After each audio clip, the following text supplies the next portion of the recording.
Republicans are using a one-count conviction of a former Gitmo detainee as ammunition for another brutal fight.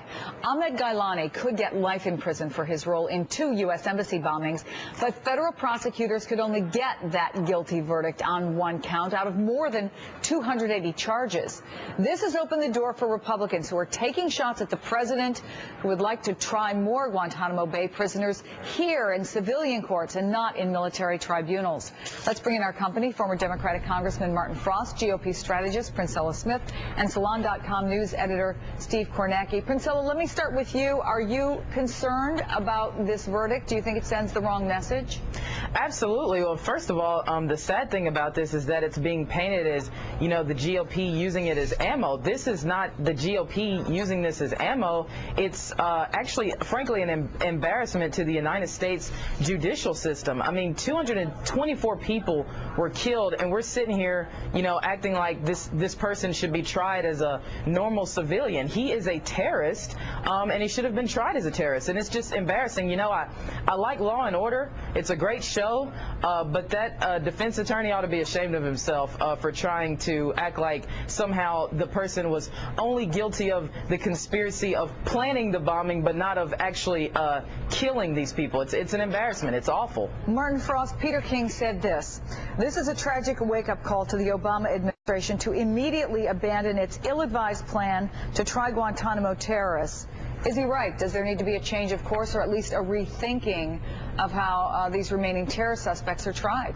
Well, there are 2 different issues here. One are the 9/11 terrorists. I don't think they ought to be tried in New York. They ought to be tried somewhere else. That would turn into in a military tribunal, you think? No, not in a military tribunal. And a criminal courts. Either we believe in the rule of law in this country or we don't. And we ought to try these people in the criminal courts. Now, if you've got someone that's been arrested, that's been captured by our military on the field of battle, say in Afghanistan, I don't have any problem with trying them in criminal courts. But everybody, I mean, in military tribunals, but everybody else ought to be tried in a criminal court. Now, you can argue about whether the prosecution did a good enough job. You can argue about some of the decisions the judge made, but we believe in rule of law in this country. We have a criminal court system, and that's where they ought to be tried. I don't think they ought to be tried in New York City, though, for the ones who are involved in 9/11. You know, he talks about 9/11 and the mastermind, Steve. Khalid Sheikh Mohammed is the one who people are looking at and saying, where is his trial going to be? When is it going to be? In this case, they had to wait a dozen years.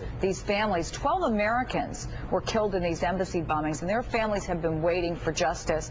Now you have the folks on 9/11 waiting to see what's going to happen. How's this playing out politically? Well, I mean, the politics of this issue are always going to be bad for the administration if they push ahead and they insist on civilian trials, because, you know, emotion basically always wins out in politics, especially when you're dealing with terrorism, especially when you're dealing with terrorism on American soil. So the argument that, hey, these guys, you know, we heard it, you know, from Princella, the idea that these are hardened terrorists and we're treating them like common criminals, you know, that's a very strong emotional argument. But, you know, the response is when you're a leader, you have to make decisions. And you have to make decisions about what you think is right, even when it may not be popular. And, you know, we don't have a justice system to just convict the people, you know, to take people we all agree are bad and just have a show trial and just convict them and just throw them away. You have a justice system because, you know, it only works when the people, you know, when for instance, in this case, you know, evidence was produced because of torture. And the judgment was made in the court that because the evidence came through torture, it was not admissible. Yeah, and therefore, and let's be clear, we should say that the key witness who was not allowed to testify, there was a lot of belief that he would not have been able to testify in a military tribunal either, right? And the quick thing on this really was in the end a show trial, though, because the administration is going to invoke something called a post-acquittal detention authority. So basically, this guy is going to do life. Right. All right. Thank you, Steve. Thank you, Princella. Martin and our company will stay with us. Moments from now, by the way, I want to let you know we are going to talk with a family member, a woman who lost her father and brother in those embassy bombings in Kenya, and we'll get her reaction to